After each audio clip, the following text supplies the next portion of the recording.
Wednesday night edition at the Lighthouse Project. Thank you everyone for coming, and thank you all for tuning in online. Tonight's learning is dedicated in the memory of Dvorah Fega Bat Shmuel, who was the mother of Michael Ben Melech, the mother of the founder of the Lighthouse Project, and also for the Refuah Shlema of Tehila Malka Bat Chaya and Menachem Mendel Bat Sarabatya B'toch Shar Choleh Amo Israel. This week's Parsha is an absolutely amazing Torah portion. It is a Torah portion which is very, very law-based, being that it is Parashat Mishpatim, which means the laws, and the majority of this week's Torah portion speaks about the civil court system according to the Torah.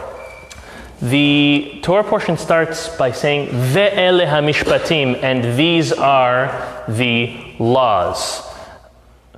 The Vav means and. Normally, we know, we don't start a sentence with and. That's not proper grammar. However, this week's Torah portion starts with Ve'ele, and these laws. Rashi addresses this, and Rashi says that the reason for this is to show us that just as the 10 Commandments were given, and they were given in last week's Torah portion, they were given to the Jewish people by God, given to Moshe Rabbeinu, and then passed on to the Jewish people. So too does everything subsequent. The next 603 mitzvot all were given by God to Moshe Rabbeinu. So the Vav is connecting. The Vav is saying that this portion also came from the 10 Commandments, also came from the same origin as the 10 Commandments. One of the greatest misconceptions is that the 10 Commandments are the most important of the 613 commandments that we have. And that is absolutely false. They are, as our sages teach us, just a mere sample of our 613 mitzvot. They're not greater, they're very special, they're very specific. There's 5 between us and God, Ben Adam Lamakom, and there are 5 between us and our fellow, Ben Adam Lahavero. However, they are not the most important, they are just a sample. It's like a t-shirt salesman. When they go and they show what they are about to sell to their prospective buyer, or client, they don't bring everything they have, they bring a sample. They bring 10 out of the 600 models of different t-shirts or whatever they're selling that they have. So too, Kiddush Baruch Hu gave the Jewish people a taste. That was the 10 Commandments, and then he continued. So the Vav for Ve'ele says it is one continuous law, it is the same continuous Torah. Having said that, the question is, why out of all laws that are to follow the 10 Commandments are the laws of a Bet Din, a Jewish rabbinical court? Why would that be the first thing that needs to be brought out? So, the Ma'am Loez, our sages tell us, he explains, that a prerequisite for learning Torah is unity and harmony. Unity and harmony are absolute prerequisites for learning Torah. Without that, a person cannot delve into Torah. If we go back to last week's Torah portion, when the Jewish people are standing opposite Mount Sinai, and they camp over there, the Torah says, Vayichan Sham Neged Hahar, that the Jewish people set up encampment opposite Mount Sinai. We know in grammar, especially in Hebrew grammar, there's a big difference between singular and plural. Vayichan is singular, Vayachanu is plural. Do you know how many Jews were there? There were approximately 3 million Jews which were standing there at Mount Sinai. And the Torah calls it in a singular form. So on that, Rashi tells us, Ish echad belev echad. They all were there unified. They all came for a common goal, to come and accept the Torah from God at Mount Sinai. So that unity is what allowed them to receive the Torah. It's unity and harmony which is a prerequisite to continuing to learn the rest of Torah and fulfilling it. So why Mishpatim? Because Mishpatim, the whole point of a Jewish rabbinical court system is in order to promote peace. You have Mr. A and Mr. B that both have a dispute in a transaction as business partners, as neighbors, as enemies, whatever it is. What's the judge's purpose? What's his position? Is to invite them both over and to try to either give a verdict, or the best would be to make them compromise, to make them come together and to promote peace between the two of them. That's why the Ma'am Lo'ez says, Mishpatim, the rabbinical laws, the rabbinical court laws were set in place. Whenever we speak about the concept of din and judgment and court, one of the first things that comes to mind is a seemingly contradicting statements that are placed at the beginning of Pirkei Avot, the teachings of our fathers. The second Mishnah in Pirkei Avot says, Shimon HaTzadik Haya Omer. Shimon, the great, the righteous, he was the last to remain as part of the great assembly of men. He would say, Al Shlosha Devarim Ha'olam Omed. The world stands on three things. And what did he say? Number one, Torah. Number two, Avodah, service. And number three, Gemilut Chasadim, acts of loving kindness. 1, 2, and 3. The last Mishnah in the first chapter of Pirkei Avot says the following. Rabban Shimon ben Gamliel Omer. Rabban Shimon, the son of Gamliel, says, Al Shelosha Devarim Ha'olam Kayam. On three things, the world is sustained. Al Hadin, Al Ha'emet, Ve'al Ha'shalom. On justice, on truth, and on peace. And our contradiction is, well, what is the world standing on? Is it standing on the first three? Or is the world standing on the second three? Is it Torah, service, and acts of loving kindness? Or is it justice, truth, and peace? Which one is it? Could they be contradicting? Could there be two worlds? Could be there a world according to Shimon HaTzadik and a world according to Rabban Shimon ben Gamliel? What's going on? Rabbeinu Yonah, one of the foremost commentaries on the Pirkei Avot, he wrote a beautiful commentary on the Pirkei Avot. He writes that the truth is, the merit of the world being created, the purpose that God ever created the world was for the first three. That was so Torah can be fulfilled, so service can be fulfilled, so acts of loving kindness can be done. The second three of justice, truth, and peace, the Rebbeinu Yonah explains, those are means how to carry those out. There is an aspect of justice, truth, and peace within Torah, and justice, truth, and peace within the service as well as within Gemilut Chasadim, in acts of loving kindness. So he says it's not a contradiction. One is what gave the merit for the world to be created, a purpose for the world to be created, and another is what sustains. And specifically, it's the first one is three things the world's omed on, stand on, and the other is kayam, what it sustains on. So that is the difference. The Bet Yosef, Rabbi Yosef Karo, who was a prolific author, he is known to be our halachic authority, our code of Jewish law was written by him. But before he wrote that book, he proved to the world, intentionally or unintentionally, it's up for debate, but he proved to the world that he was the perfect person to actually write the code of Jewish law. How so? If we open up the Rambam, the Maimonides, which is his famous book on halakha, on explaining the Talmud, is Mishnah Torah. It's a very long book, big volumes. The Rambam writes the book and he doesn't give any sources to the book, to any of the halachot. Not in the Talmud, not in other Rishonim. He writes it, and he did so specifically, number one, because he wrote it and he could rely on himself. But number two is he wrote it for the masses, for everybody. And he wasn't there to write something intricate and so deep so not everyone could understand. What did Rabbi Yosef Karo do? He wrote a famous sefer called Kesef Mishneh. He went and he tracked down every halacha, where it is in the Talmud, where is its source in other scholars, and he brought that to life. He went and he did the same thing on a very famous sefer called the Tur. The tour went through all of the Talmud and all of its medieval Rishonim, as we call it, scholars, and summarized the different opinions. But again, the tour, he didn't write where is the source for any of his laws. So what the Shulchan Aruch did was he went and he traced back every single halacha to the Gemara, to the Talmud, and to each and every other of the scholars. After doing that, he goes and he writes what we know to be called the Shulchan Aruch. Shulchan Aruch is the ready table, meaning after he did all the hard work, he comes and he goes and he tells us exactly how to fulfill the laws. So he really proved himself. If anyone was worthy of writing a practical halacha Jewish law book, it was definitely the Shulchan Aruch.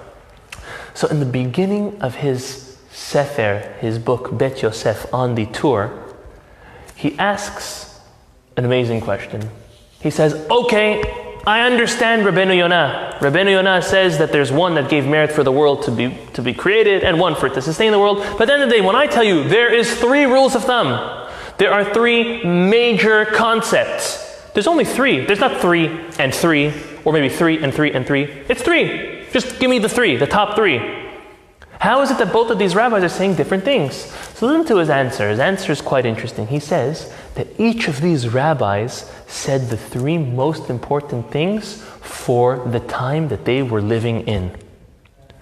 Shimon HaTzadik lived in the time of the temple, when the temple was still up and running services. So by that time, the 3 most important things which sustained the world was Torah, service, which was the sacrifices, and acts of loving kindness, Gimut Chasadim. But after the temple was destroyed, after Churban HaBayit, what was the 3 things which sustained the world? No longer those 3. He explains that it was justice, truth, and peace.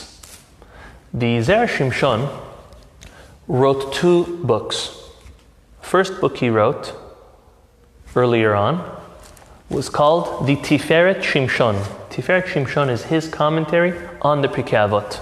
Later on, he wrote the book we're learning, the Zera Shimshon. Both of his name, right? Rabbi Shimshon Chaim Nachmani. So Tiferet Shimshon, which means the glory of Shimshon, and Zera Shimshon, which means the offspring of Shimshon. Those are the 2 books he wrote. So I allowed myself to open the book, Tiferet Shimshon. A very close friend of mine this week gave me a copy.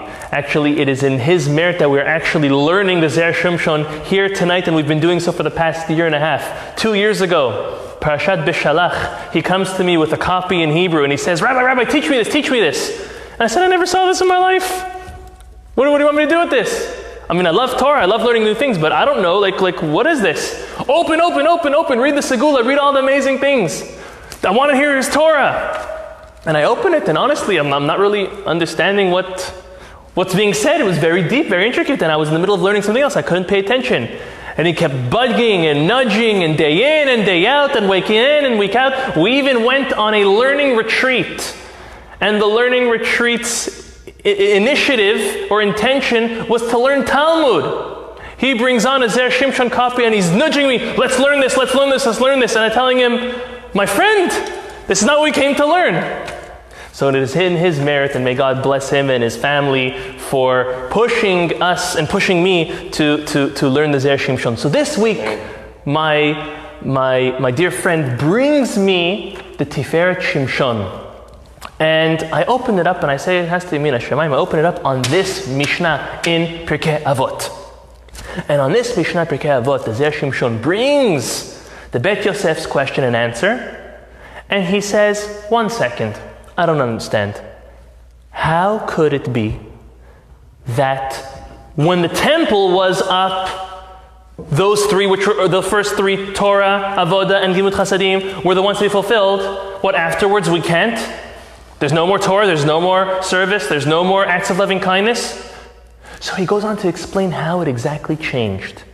In the time of the temple, in the time of living in Eretz Yisrael, the land of Israel, when the temple was in full function, the Torah which came out of there was nothing to the way we learn nowadays. Especially not outside of Israel, especially outside of Israel, and especially in the galut, in the exile. So that's something that changed. It had to be replaced.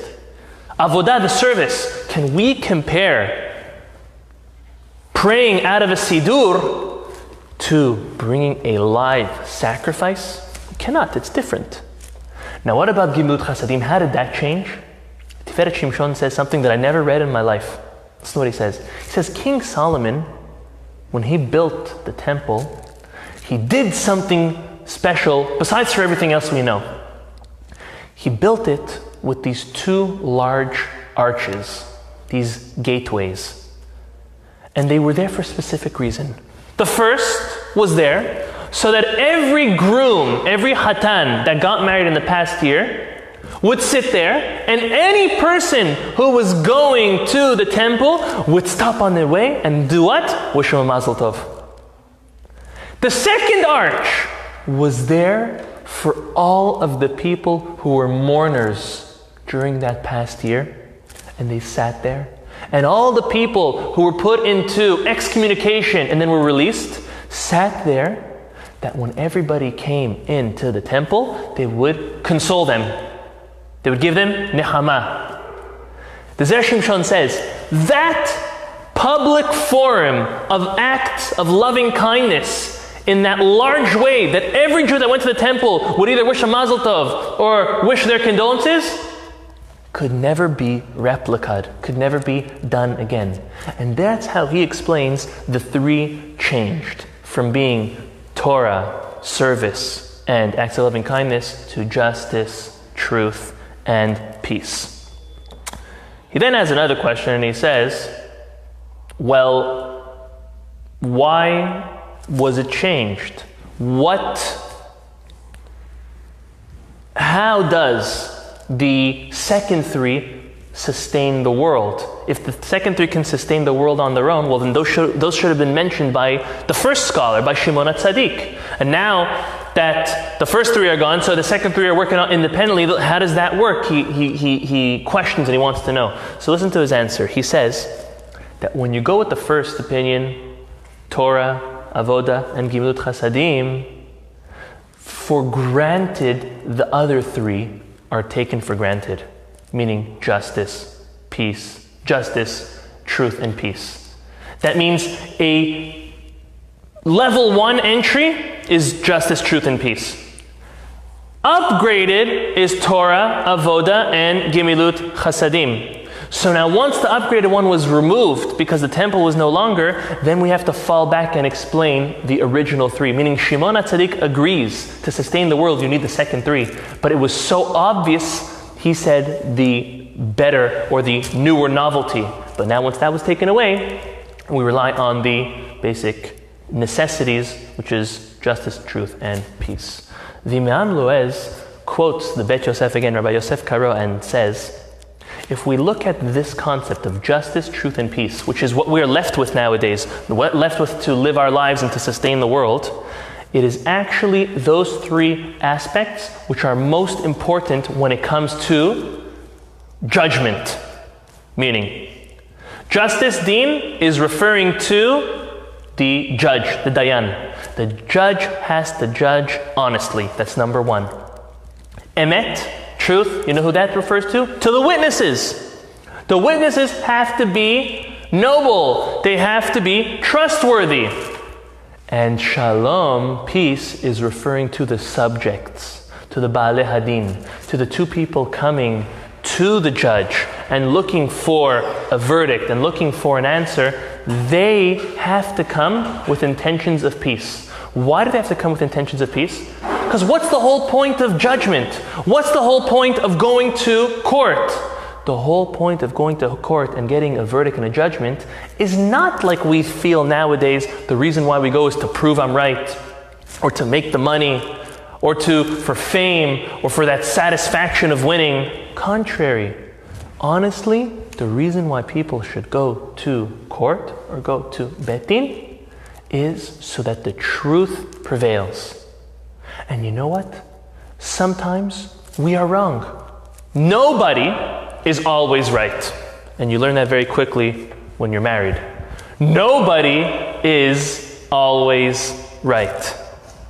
That works for you, that works for your fellow, that works for your wife, that works for your husband, that works for your friends, works for your neighbors. Sometimes you're right and sometimes you're wrong, and that's part of life. So the intention that we have when we go to the judge, when we go to the Bet Din, is I want to know the truth. I want to know what the Torah says. If I'm right, good. If I'm not, that's fine. And peace, meaning that one is supposed to accept the verdict that the Dayan gives as equal as if you win or as if you lose. Meaning you should be as satisfied with the verdict.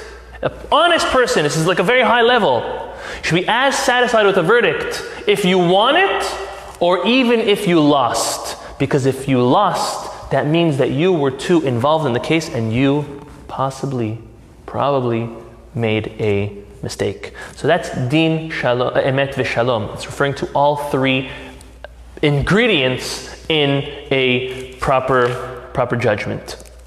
Rashi, the beginning of this week's Torah portion, tells us that it is an obligation, it is a mitzvah to do two things.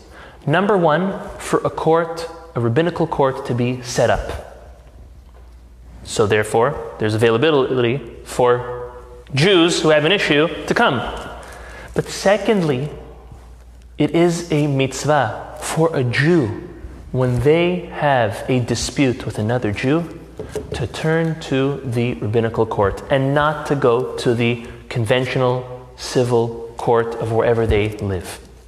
The reason for this is, number one, because the laws, the way they are carried out in a rabbinical court and a conventional civil court are not the same. The Torah has a deeper understanding. Again, it's a divine wisdom from God. He knows the way to judge two people. And the Dayan, the judge, is there to give the interpretation based on what halakha says, based on what God gave to us. The conventional court system is man-made. It does not come with the... there's definitely certain parallels. I mean, you speak to the lawyers, especially Jewish and religious lawyers, they show you the parallels which are the same, but there's also a lot of differences. So that's number one. They're not the same laws. But number two, and this is what Rashi says, if a Jew doesn't go to the rabbinical court system, to the Torah court system, they are saying there's more validity and there's more weight and power by the conventional civil court system. Now, having said that, as a Jew, we try to first compromise and make peace with the other. If that doesn't work, the next step we have an obligation is to go to a rabbinical court.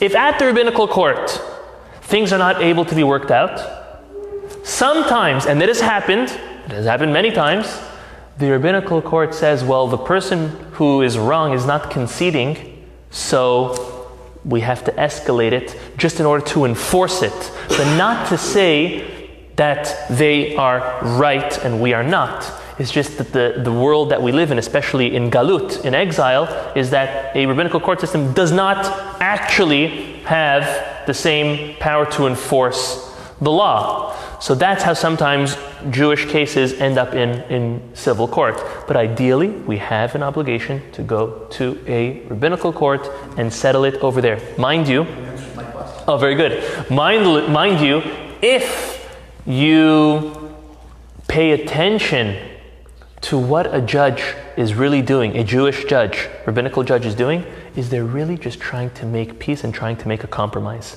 Very rarely will the judge say 0 and 100. It's either 50-50, it could even be 90-10, but most of the time there's what we call in Hebrew a peshara. It's a compromise that is made between the two, because the judge understands himself that he is not God and he has no divine powers. He's just trying to carry out with the information that is being brought to him, trying to judge according to the way God taught us to and our Chachamim elaborated on. Having said that, why is it that a judge does not make a beracha, a blessing, when they judge? It's a mitzvah, we just learned. It's a mitzvah for a judge to judge. When we do all mitzvot, when we light Shabbat candles, we make a bracha before. Before we do any mitzvah, before we sit in a sukkah, before we do most, I don't want to say all, but most mitzvot that we do, before we do them, we make a bracha. I'll give you 2 examples of 2 mitzvot that we don't do a bracha on, and I'm not going to give you the reason why now. I have to keep you in suspense. Number 1 is kibud avaim. When you honor your father or your mother, you don't make a bracha before you do it. Keep that on the back burner. We'll deal with it another time. Another one is the mitzvah of tzedakah. You don't make a blessing when you give tzedakah. So why don't we do a blessing or why doesn't the judge make a blessing when he judges? It's a mitzvah. The answer is as follows. The Imam Loez says that there's an issue with the judge making a blessing because who says he's actually going to have to carry out judgment? What if, when the 2 subjects come to the table, party A and party B, what happens if they make peace? What happens if they come to a compromise? Or if one doesn't show up? Or if he doesn't have to give a verdict and the judge himself makes some type of peace or some type of compromise. Therefore, the judge is not there to make a blessing again because he doesn't really want to have to judge. He doesn't want to have to give a verdict. He prefers peace. And he is supposed to prefer a compromise. With that introduction, we're going to move into this week's Torah portion on the Zera Shimshon's fascinating Kiddush. He quotes a midrash, and this midrash is a one of, and it's the way I like to say it, it's a bomb. It's a bomb of a midrash. But after this midrash, we're going to now hear Zera Shimshon's question and 3 alternative answers to answer the question. The midrash says as follows, that at this point, when Moses was teaching the Jewish people the Torah, this part of the Torah, the Moshe Rabbeinu comes and Moshe Rabbeinu tells the Jewish people, listen, God gave you the Torah. God is having me teach this over to you. If you don't fulfill these laws, these meaning the Mishpatim, God is going to take the Torah back. He's going to take it back from the Jewish people. To this, the Zera Shimshon says, we've never seen any other source, not in the Talmud, not in the Zohar, not in the Midrash, anywhere else, where God threatens to take the Torah back. Does God threaten to take the Torah back when someone doesn't keep Shabbat? No. Does God threaten to take the Torah back when someone lies, cheats, kills? Nothing. We don't see anywhere that God says if you don't eat kosher, God's going to take the Torah back. There's only one time, and the source is this midrash, that God says He is threatening to take the Torah back, and that is specifically by when the Jewish people are not fulfilling the Mishpatim, the rabbinical court laws. And the Zera Shimshon says, why? Why is that different than anything else? So he provides 3 answers. We're going to go through all 3. After we go through the 3 of them, I have insights, practical insights on them. So get ready. First answer he says as follows, is that if the judges are not doing their job in judging the people when they come with their disputes, and they're not judging them honestly and fairly, what happening is that the world is going to be full of sheker, falsehood, and machloket, dispute, which is the exact opposite of the Torah. The Torah is peaceful and the Torah is truth. The opposite of dispute and falsehood. The Torah cannot coexist with dispute and falsehood because it's the opposite. It naturally stays away from it. So the Zera Shimshon says, this specific mitzvah is where God says, if you do not fulfill these laws, He's going to take the Torah back. Why? Because the Torah cannot coexist. The Torah is peace and truth, cannot coexist with falsehood and dispute. That's answer number 1. Answer number 2. He says, there is a fundamental difference between an individual, a Jewish individual, not upholding a certain law in the Torah, or even the whole Torah, opposed to a judge who is not fulfilling what it says in the Torah. And he explains. When an individual decides to not keep Shabbat, or to not eat kosher, or to lie, or to do something wrong, it's obvious that that person is not fulfilling what it says in the book, what God told us to do. It's obvious that he is defying what it is told and the law that is supposed to be. And also, that person is not harming the Torah in any way. However, if a judge teaches the wrong laws, passes a false judgment, what they are doing is they are actually harming the Torah, the Zera Shimshon says. How are they harming the Torah? Because now they are distorting the view of the rest of the nation, of other Jewish people, of what the truth of Torah is. They are distorting the view and the intention of what God's intention was when He gave the Torah to Moshe Rabbeinu and to the Jewish people and to the world. There's a big difference between that. There's a difference between that individual who's not causing harm to the Torah to a judge who is now harming the understanding and the intention of the Torah. That, God says, if that starts happening, I'm taking it back. I need to take it back. I didn't want the Torah to be lived and fulfilled that way. Let's hear his third answer. His third answer is the following. Torah sustains the world. I'm going to quote to you a verse in Yirmiyahu. Yirmiyahu chapter 33 verse 25 says as follows. Im lo beriti yomam v'layla hukot shamayim va'aretz lo samti. The translation says, if my covenant with the night and day would not be, had I not set up the laws of heaven and earth. In a poetic way, Yirmiyahu is saying, God's Torah and the power and the laws of the Torah is what sustains the world. It's what keeps the world spinning. It would keep the sun rising and setting, and the same with the moon. Every single day, every single moment. If the Torah is what sustains the world, now listen to this issue. If judges are not judging truthfully, if they are passing false judgment, they are misjudging, at that moment, they are causing a corruption to the world. And when there is corruption in the world, God has this feeling and this necessity to cause destruction, to destroy the world. You're saying that, wow, that's very severe. Why? Look, years prior to this, look at the time of Noah. The time of Noah was known to be the Dor HaMabul, the generation of the flood. What happened? There was an obscene amount of corruption, and God said the only way to take care of this corruption was to destroy, wipe everything clean. A new world had to be created, recreated. God cannot stand corruption. God destroys and annihilates corruption.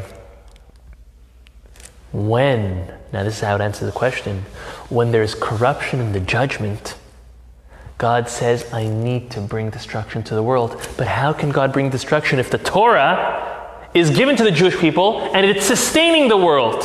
So the Zera Shimshon says, you know what God says? I'm going to have to take the Torah away in order to bring destruction and punishment to the world for the corruption. Remember this. It's a slogan. Corruption brings destruction. And that is this concept. God threatens, if the judges will not judge truthfully and faithfully, then I'm not going to allow the Torah to keep on sustaining the world, because I need to bring punishment, I need to bring some destruction, as Hashem says. These are the three answers. So we're going to review the three answers very briefly, and we're going to give practical insights on each one. The first answer of the concept of truth and harmony, peace, opposed to falsehood and machloket and disagreement and fighting, It's something as a Jewish nation we understand. We are a lot stronger together than when we are against each other. We see this throughout our ages. We see this with our family. We see this with our friends. We see this with our spouse. When you and your spouse, when you and your children, when you and your partner are on the same page and you're building together and you're helping each other, we see success. When we're not, when there is conniving, and when there's unfaithful, and when there's lying, then you're working against each other. It's like either playing tug of war or saying, let's grab both ends of this rope and let's charge forward. It's the exact same analogy. If you want blessing in your home, start being on the same team as your wife. Start realizing that you and your husband or you and your wife are on the same team. You're on the same team with the kids. You're on the same teams with paying the bills. You're on the same team with keeping healthy. You're on the same team in fulfilling the Torah and the mitzvot. You're not against each other. When you and your business associates, when you and your employees and your employer understand that we're all working together, we're all here to build the business, we're all here to make money, we're all here to be happy. When you and your study partner are both there to understand what the Torah is telling you, then the fighting about what is the understanding of whatever you're trying to learn is not against, it's conducive, it's constructive, because we're trying to get to the bottom. There's no ill feelings. It's not, I asked you a question you couldn't answer. And it's not, I gave you an answer you never thought of. No, it's let's build this, work it out together. Let's bounce these ideas and these concepts off each other. There was a story of a very prominent Rosh Yeshiva, head of a Talmudic university, who one time brought a wealthy Jew, an unaffiliated wealthy Jew, to the yeshiva to see, in order to ask him for a respectable donation. Brings him into the yeshiva was packed. Hundreds of people. And it's loud, and it's screaming. So at first, this wealthy man, this prospective donor, doesn't understand what he's seeing. He comes closer and he sees people on top of books all open, and he sees people yelling at each other and screaming at each other and getting red and blue in the face. He passed by a person and he saw one guy holding another by a lapel and screaming at him, "No, this is what it means!" And the other one screaming back, and people hitting the books and throwing chairs around. They step out, and the man tells the rabbi, "Rabbi, I love you, but I cannot support this. Now listen, I'm not a very pious, religious, observant man. However, there's one thing I don't support, and that is dispute. I do not support disputes. I do not support fighting." The rabbi didn't say anything. He said, "Okay, let me continue showing you around." Shows him around, and he makes sure that specifically he brings him back to the front of the building right when the study session was about to finish. And all of a sudden the doors burst open and all the students start coming out. And the students start coming out, and many of them are having their hands on top of the other's shoulders. And all of them are laughing and talking and happy with one another. And the rabbi says, those same guys who were screaming at each other and yelling at each other inside, they were doing so only to get to the truth. There was no ill feeling. That was called Esh HaTorah, the fire of Torah. But as long as there's no ulterior motives or ill feelings. And the man looked at him and he said, "I understand now." And he supported. It's all a matter of what's going on in here. If you understand in here you're working together, well, you're working together when it's good and when it's bad and when it's tough and when it's easy.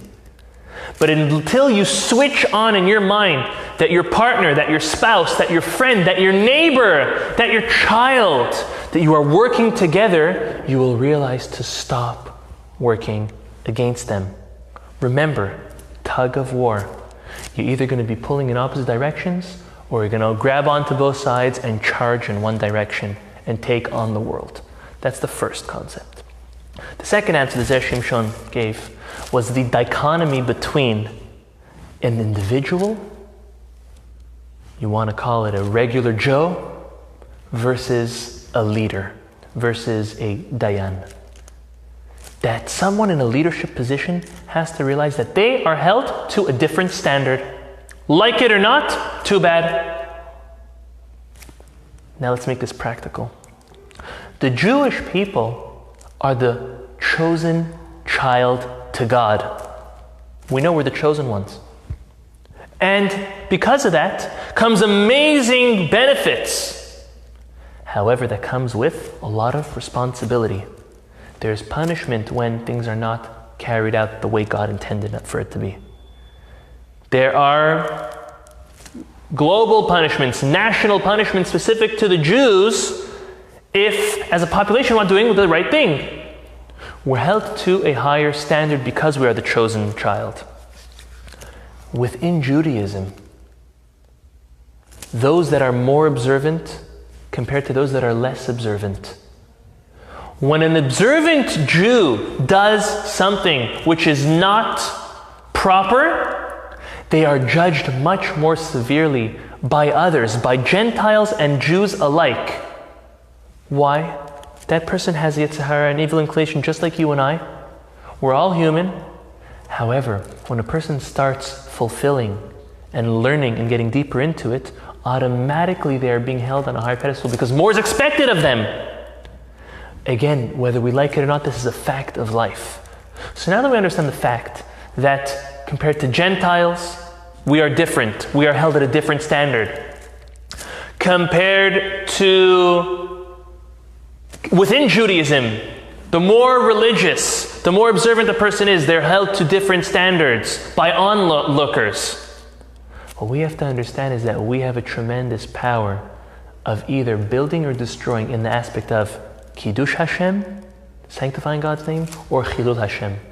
When a religious person, when an observant person, when any Jew is in a situation to do the right thing and they make it obvious that the reason why they're doing the right thing is because God said so and that they are a child of God, they are a Jewish individual, they are now causing a tremendous amount of Kiddush Hashem, sanctifying God's name. However, the opposite is tenfold. When a Jew does something wrong, the world gets up and screams. If Jews would do a percentage of what Gentile criminals have ever done, the world would have been chaos. Think of terrorism. Think of politics. Think of war. Jews are very much, the way we look at it, are hands tied. Why? Because everyone's looking at us. They're expecting more from us. And it's just a fact. And therefore we have to deal with that higher calling. As more observant or religious a person is, they have to be more careful with the way they speak, with the way they act, in private and in public, because people are looking and they're expecting more from them. It is a fact. It is something we have to live with. It's something we have to be aware of. And now that we learned about it, we can be aware that we are all leaders. We're leaders at home. We're leaders at work. We're leaders in our community. In all different capacities, and therefore we are supposed to live towards that higher calling, being a bigger, a more mature you. Going on to the third answer. The third answer was that God despises corruption. He cannot stand it, to the point where He is ready to bring destruction again by removing the Torah and causing destruction to get rid of the corruption. When it comes to the concept of corruption, arguably we can say we are living in the most corrupted time in history. And there is almost nothing we can do about it on a global level. There is not anything anyone, individual, can do. Corruption is like venom. It spreads. It's powerful. When a person enters a position of power, corruption settles in very, very soon after to most people. It's very hard to find an altruistic individual or an altruistic politician nowadays. And therefore, As Jews, we have to see the distinct difference between emet, truth, and corruption. We need to always side with the opinion of truth. Now here's a deeper, that sometimes we're able to do when we're not involved in the corruption. But here's the next step. The next step is understanding that my opinion, of course I'm entitled to my own opinion. It's a very liberal world nowadays. Everyone is allowed to have their opinion on whatever they want to have it on. And that's fine. But truth, whether you like to hear this or not, the truth is that our opinion is supposed to be the Torah's opinion.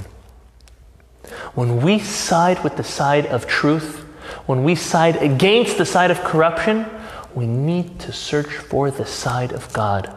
Search for the side of Torah.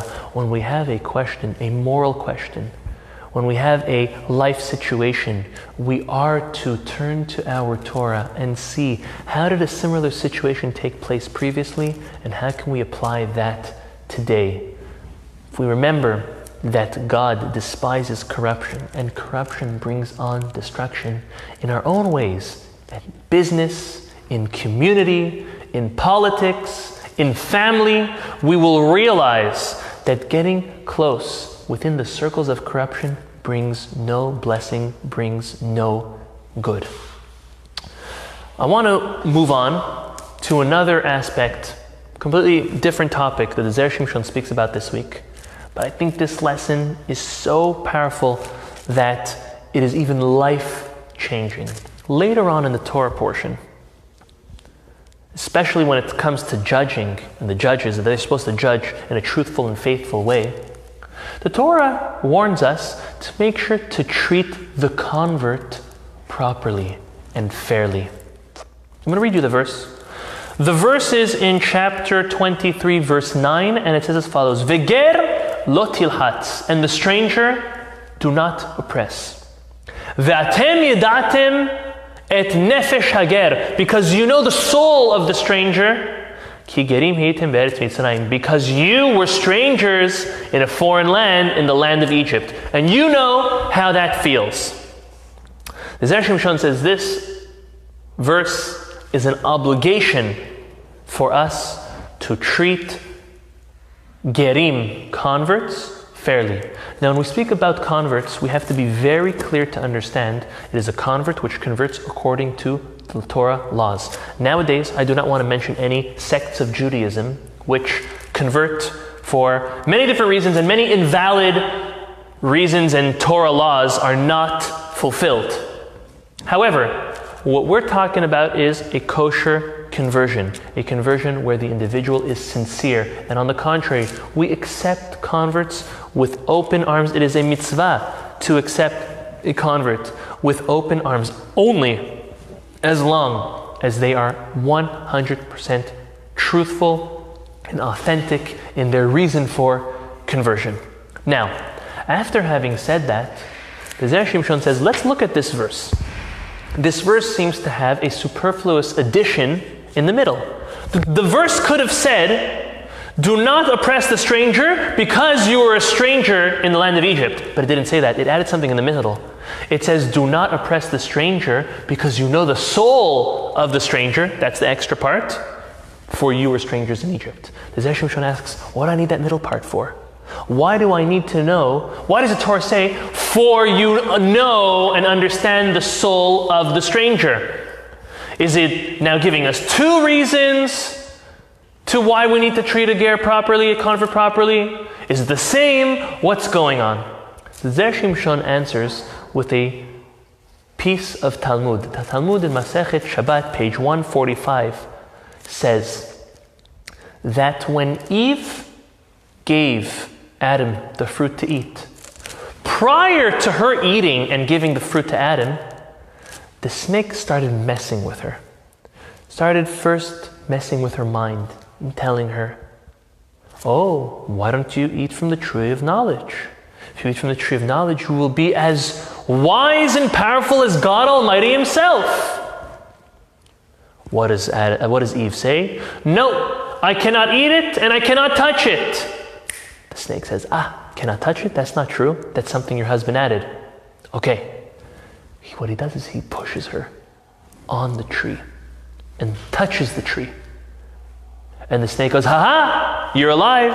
You survived. See, the same way you survived by touching a tree, if you eat the tree, you will survive. Not only will you survive, you will be divinely inspired." So she ate from the tree. Not only did she eat from the tree, she was intimately with the snake. Now we have to understand the snake was a serpent. It was some type of a humanly spiritual figure. It did not look like a human, but it was some type of similar force. It was a very similar creation to man in an evil and in a wrong way. So the snake connected spiritually and physically to Chava, to Eve. And he was punished tremendously for this. But there was a result, there was a consequence on the future generations of the Jewish people forevermore.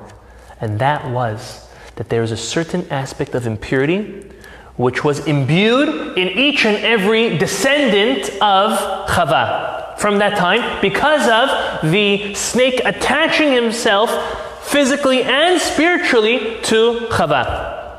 Now in the Talmud there is a dispute. At what point did that spiritual impediment become uplifted and get removed off the Jewish people?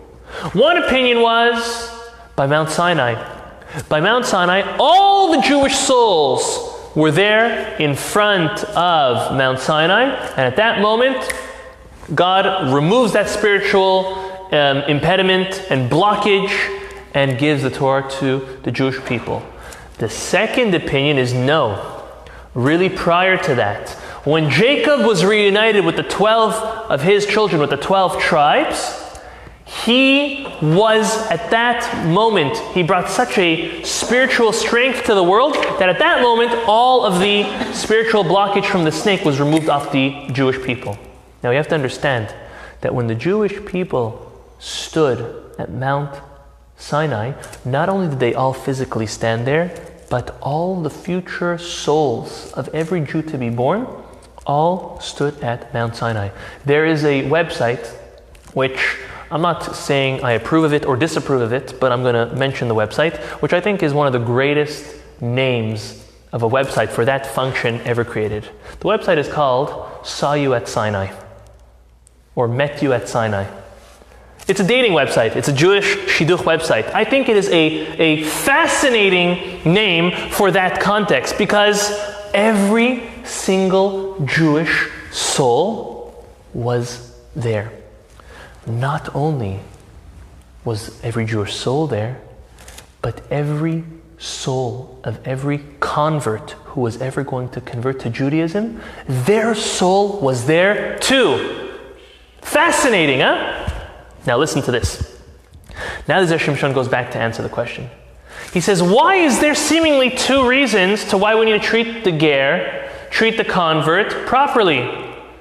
Well, he says there is two reasons. Number one, don't oppress the stranger, the convert, because their soul was there with your soul when you stood at Mount Sinai, and together all of the spiritual blockage of the snake, of the Nachash HaKadmon, was removed off you.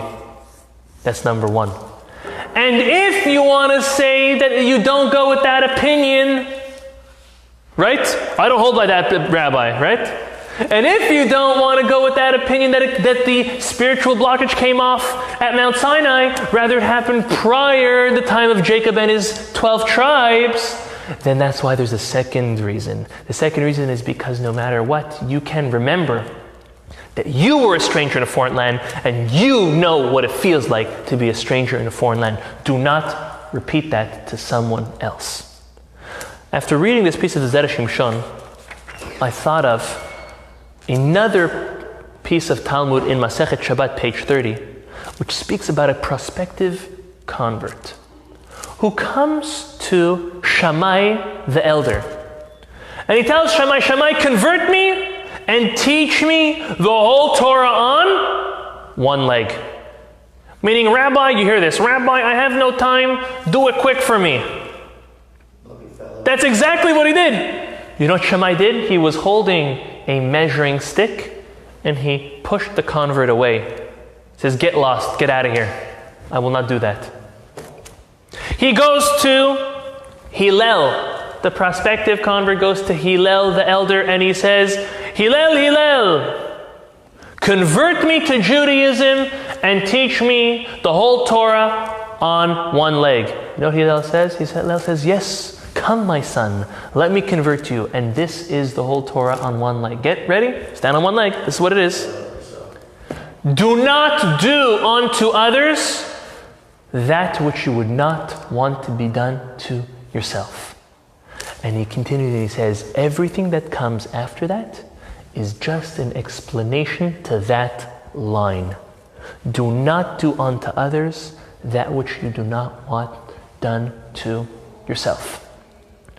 Now, I want to say a chidush, a novelty, my own concept, based on what we just learned from the Zera Shimshon. Do you think Hillel was just teaching him a lesson? No, Hillel was a leader. Hillel was the leader of the Jewish people. He was the halachic authority at that time. Well, at least one of two, Hillel and Shammai. He was not only teaching this convert a lifelong lesson, he was also teaching all of his students and all the onlookers a lifelong lesson. And this is what he said. He's saying, look at this convert. Number one, to you, Mr. Convert, when you convert to the Jewish nation, after you get integrated, don't ever treat others in a way that you would not want to be treated. You know how it feels to come in and be the newbie? You know how it feels to come in on tier 2? Don't ever seclude and treat others outside of your nucleus, your core, your main group. Don't leave people out. And more important, he was teaching to all of his students and every other Jew who ever reads this, that we are not to do unto others as we would not want done to ourselves. To this convert, to any convert, they don't want to feel like they're out of it. We're not allowed to let them feel like they're out of it. We need to bring them in. We need to make them feel welcome when they're authentic and when they're truthful about it. And we cannot make them feel out of the group, out of the clan.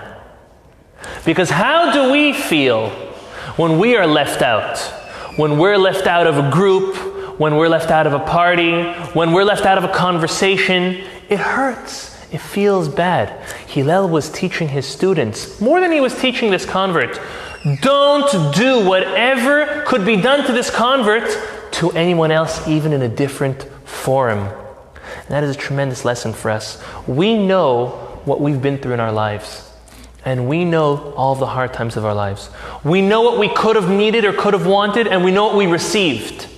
When you see someone else in a hard time, when you see someone else struggling with something, and you know what they need, or you think you know how you can help them, it is a sin to sit back and be silent. We need to be proactive and go and help. Why? Because don't do to others what you would not want done to yourself. You lived it. You were already slighted. You were already let down by others. Don't do it to someone else. You know what it feels like. Just like you know what it feels like to be a stranger in the land of Egypt, you know what it feels like to be left out like a stranger in any aspect of our lives. Let the merit of the Zera Shimshon, let these holy words and these amazing concepts come and teach us to be there for others, to help others, to share with others, to share our advice, our help, our wisdom in any way possible.